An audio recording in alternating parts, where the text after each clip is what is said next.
Kalunos-lunos ang sinapit ng magpinsang senior citizen na nakitang patay sa loob ng bahay sa Quezon City. Pasintabi po sa mga manonood na diskubre ang kanilang mga labi dahil sa naamoy ng mga kapitbahay. Ang takbo ng investigasyon sa kasong ito tinutukan ni Bernadette Reyes, exclusive. Umaalingasaw ang mabahong amoy mula sa bahay na ito sa St. Francis Village sa Novaliches, Quezon City. Kwento ng kapitbahay, inakala nilang galing sa patay na hayop ang amoy. Pero labi pala ng magpinsang senior citizen na edad 67 ang natagpuan sa loob ng bahay. Pinaniniwala ang ilang araw ng patay ang dalawa bago nadiskubre kagabi. Sobrang baho. Kala namin daga. So, mung unang araw naglinis ako. Hindi siya nawawala. Nung binuksan na nila nung pulis, yung lumabas na, ang baho na po. Iba na yung alingaso, hindi na daga. Mabaho na talaga.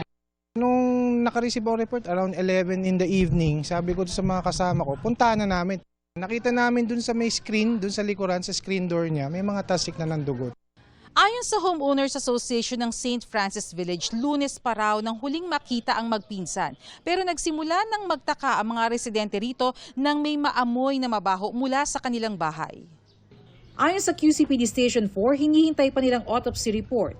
Hindi rin muna nila pinapangalanan ng mga labi hanggat nagpapatuloy ang investigasyon.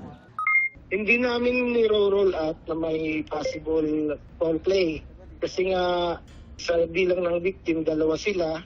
Although sa cursory examination namin, wala naman kaming natagpuang external wound.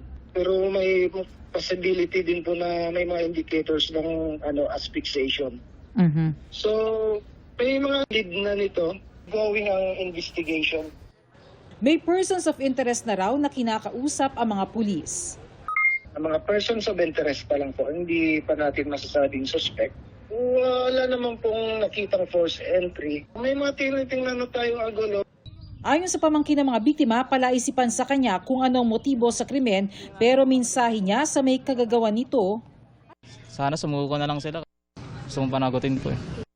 Para sa GMA Integrated News, Bernadette Reyes, nakatutok 24 oras.